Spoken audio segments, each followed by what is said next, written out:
दोस्तों, रूस ने आखिरकार यूक्रेन के खिलाफ जंग छेड़ ही दी और आप इसे केवल दो देशों के बीच आपसी लड़ाई का मामला समझने की भूल मत करना। इस जंग के हालात पूरी दुनिया को तबाही के कगार पर झोंक सकते हैं। अगर नहीं समझ पा रहे कैसे, तो बस इस वीडियो को एंड तक देखिए, बाकी बातें आपको खुद समझ आ जाएंगी। दोस्तों, दुनिया की दो बड़ी महाशक्तियां आमने सामने हैं। अमेरिका और रूस इस मामले पर आपस में टकरा रही हैं और इसलिए ये जंग तीसरे विश्व युद्ध के हालात खड़े कर रही है, क्योंकि जैसे ही यूक्रेन के लिए कोई दूसरा देश उतरेगा, वैसे ही तीसरे विश्व युद्ध की ये आशंका सच में बदल जाएगी। अब ऐसे में बहुत सारे सवाल हैं जो आज पूरी दुनिया के सामने खड़े हैं, जैसे कि आखिर क्यों पूरी दुनिया को तीसरे विश्व युद्ध का डर सता रहा है। ऐसे युद्ध या हमले पहले भी तो होते रहे हैं। साथ ही अगर परमाणु युद्ध होता है तो फिर पूरे विश्व का क्या हश्र होगा और परमाणु युद्ध के बाद की स्थिति क्या रहेगी।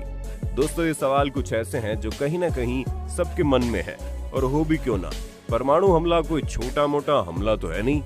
हम सब ने हिरोशिमा और नागासाकी के हालातों को देखा है। पॉलिटिक्स की लड़ाई में आज भी आम लोग परमाणु बम के हमले का शिकार बने हुए हैं। खैर दोस्तों, आज हम आपको कुछ ऐसे ही सवालों का जवाब देने की कोशिश करेंगे जिसको जानने के बाद आप पूरा का पूरा सिनेरियो अच्छे से समझ जाएंगे। इसलिए वीडियो के एंड तक बने रहिए और वीडियो पसंद आए तो वीडियो को लाइक और अपने दोस्तों में शेयर जरूर करना। तो बिना किसी बात की देरी के चलिए शुरू करते हैं आज की ये इंटरेस्टिंग वीडियो। दोस्तों, रूसी राष्ट्रपति व्लादिमीर पुतिन की एक चेतावनी ने पूरी दुनिया को हिला दिया। पता है वो चेतावनी क्या है? पर नहीं पता। पता होगा भी कैसे? आपने अब तक हमारे चैनल को सब्सक्राइब जो नहीं किया तो फटाफट से चैनल को सब्सक्राइब कर दीजिए दोस्तों, क्योंकि हम आपके लिए सारी इंपॉर्टेंट खबरें लाते रहते हैं। दरअसल पुतिन ने चेतावनी दी थी कि अगर कोई भी बाहरी हमारे बीच में आया तो अंजाम बहुत बुरा होगा। पुतिन ने पश्चिमी ताकतों को धमकाते हुए कहा था कि जो कोई भी बाहर से दखल देने का सोचेगा और अगर ऐसा करेगा तो आपने इतिहास में जो भी नतीजे भुगते हैं उससे कहीं ज्यादा गंभीर अंजाम भुगतना होगा।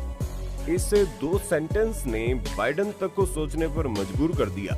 आपके भी दिमाग में आ रहा होगा आखिर पुतिन ने ऐसा बोला क्यों और बार बार परमाणु हमले की बात आ क्यों रही है। तो चलिए आपको आज बता ही देते हैं। दोस्तों, तीसरे विश्व युद्ध की बात कहने का सबसे बड़ा कारण रूस का 30 देशों के संगठन नाटो से उलझना है।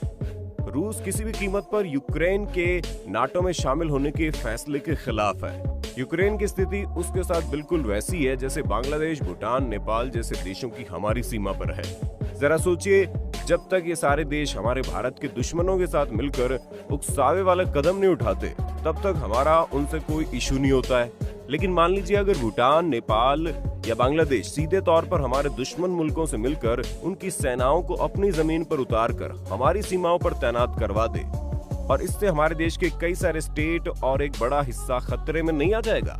ठीक ऐसी स्थिति रूस की भी हो रही है और रूस ऐसी स्थिति को सहन करने के मूड में बिल्कुल नहीं है। तो यही तर्क दिया जा रहा है कि यूक्रेन को नाटो में शामिल करा के नाटो सेनाओं को उसकी सीमा पर खड़ा करके उस पर दबाव बनाना चाहती है और इसीलिए रूस यूक्रेन पर कब्जा करके उसके नाटो में जाने वाले मामले को खत्म कर देना चाहता है। इतना ही नहीं दोस्तों, अमेरिका फिर भी इस मामले में सैन्य कार्रवाई से बचने की कोशिश कर रहा था, पर जिस अंदाज में रूस ने उसके हर वाकयों की धज्जियां उधेड़ी है और खुलेआम चुनौती देकर युद्ध छेड़ा है, उससे अमेरिका को भी सशस्त्र कार्रवाई के लिए मजबूर होना पड़ सकता है। और वैसे भी विश्व की बड़ी महाशक्ति होने के नाते अमेरिका के इस मामले से दूर रहना संभव है क्या? नहीं है ना। और अगर अमेरिका ने रूस के खिलाफ सैन्य कार्रवाई की तो इसका सीधा परिणाम तीसरा वर्ल्ड वॉर ही होगा।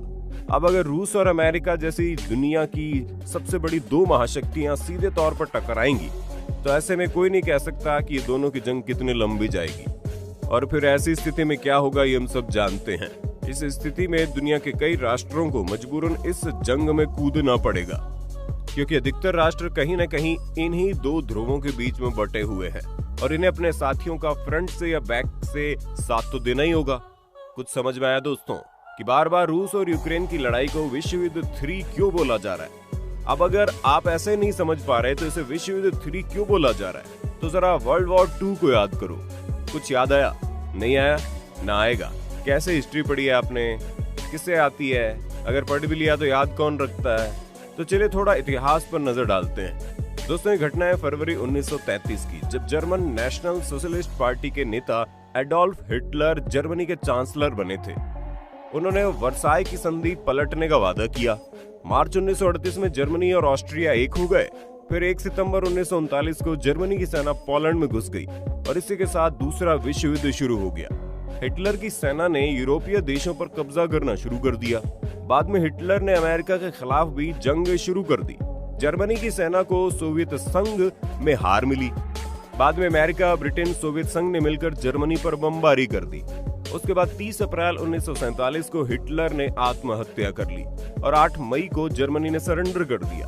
अगस्त में जापान के हिरोशिमा और नागासाकी पर परमाणु हमला हुआ, जिसके बाद 2 सितंबर 1945 को उसने भी सरेंडर कर दिया और दूसरा विश्व युद्ध खत्म हुआ। आपको नहीं लगता ये स्थिति अभी रूस और यूक्रेन की है? जरा सोचिए और फिर कमेंट बॉक्स में जरा बताइएगा। अब आते हैं दोस्तों दूसरे सवाल पर कि अगर परमाणु युद्ध होगा तो फिर क्या होगा। दरअसल रूस के दावे देखे जाए तो ऐसा लगता है कि वो इसके लिए तैयार है। इस बारे में ब्रिटेन के फोर्सेस मिनिस्टर जेम्स हिप्पे ने कुछ दिन पहले चेतावनी भी दी थी कि पुतिन इसके लिए तैयार है। दोस्तों रूस के पास कई बड़े न्यूक्लियर हथियार हैं। अगर रूस ने ऐसा किया तो यूक्रेन में भीषण तबाही का मंजर देखने को मिल सकता है। न्यूक्लियर हथियार तो छोड़िए, रूस के पास फादर ऑफ ऑल बम्स है, जो वैसे तो ये एक नॉन न्यूक्लियर बम है लेकिन बहुत शक्तिशाली है। दोस्तों ये बम कितना खतरनाक है इस बात का अंदाजा आप इसी बात से लगा सकते हैं कि इस बम की विस्फोटक क्षमता 44 टन TNT है, जो अमेरिका के वर्जन से लगभग 4 गुना शक्तिशाली है। ये बम लगभग 300 किलोमीटर के दायरे में भारी नुकसान पहुंचाने की क्षमता रखता है। वहीं एक आशंका ये भी जताई जा रही है, अगर रूस ने सार बॉम्बा जैसे सबसे बड़े न्यूक्लियर बम को इस्तेमाल किया तो नतीजे विनाशकारी हो सकते हैं। सार बॉम्ब की डिजाइन सोवियत संघ के समय में हुई थी। ये सोवियत संघ द्वारा बनाया गया सबसे बड़ा न्यूक्लियर बॉम्ब था। वैसे दोस्तों इस न्यूक्लियर बम का नाम सुनते ही आपके दिमाग में ये बात तो जरूर आ रही होगी कि इसका असर क्या होगा। बता दें सार बॉम्ब की विस्फोटक क्षमता लगभग 100 मेगाटन है। एक ब्रिटिश वेबसाइट एक्सप्रेस के हिसाब से अगर ये यूक्रेन की राजधानी कीव पर लॉन्च किया गया तो नतीजे बहुत खतरनाक होंगे। इस बम से पूरा का पूरा शहर खत्म हो जाएगा। वहीं इसका असर कीव से बिला सेरेकेवा तक रहेगा, जो कीव का उत्तरी इलाका है। परमाणु विस्फोट होने वाले रेडिएशन से 3rd डिग्री बर्न होती है और इससे स्किन पर असर पड़ता है। वही स्किन भी दर्द रहित हो जाती है क्योंकि इससे नसों पर प्रभाव पड़ जाता है। दोस्तों दूसरे विश्व युद्ध के वक्त अमेरिका द्वारा जापान के हिरोशिमा पर गिराए गए परमाणु बम की तुलना में ये लगभग 3300 गुना ज्यादा घातक है। अब आप इस बात से अंदाजा लगा सकते हैं कि ये छोटे से कंट्री यूक्रेन पर गिरता है तो पूरा का पूरा यूक्रेन तबाह होने के कगार पर होगा। सोचिए जो बम अमेरिका ने गिराया था उससे जापान का क्या हाल हुआ था, जिसकी वजह से आज भी वहां पर लोग अपंग हैं। अब अगर ये बम अमेरिका से भी ज्यादा खतरनाक है तो वहां के लोगों का क्या होगा? हर जगह सिर्फ और सिर्फ तबाही का मंजर होगा। लाखों लोगों की जान जाएगी, काली बारिश होगी। इतना ही नहीं, इसका असर भी आने वाली पीढ़ी दर पीढ़ी पर दिखेगा। दोस्तों हमेशा ऐसा ही होता है, किसी नेता की लड़ाई में पिसता मासूम आम आदमी ही है। दोस्तों अब तीसरा सवाल कि परमाणु युद्ध के बाद की स्थिति क्या रहेगी। तो दोस्तों ठीक हिरोशिमा नागासाकी जैसा मंजर होगा, बल्कि उससे भी ज्यादा खतरनाक। हर जगह सिर्फ और सिर्फ लाशें दिखाई देंगी। एक अच्छा खासा विकसित देश बर्बाद हो जाएगा। काली बारिश होगी जो रुकने का नाम नहीं लेगी।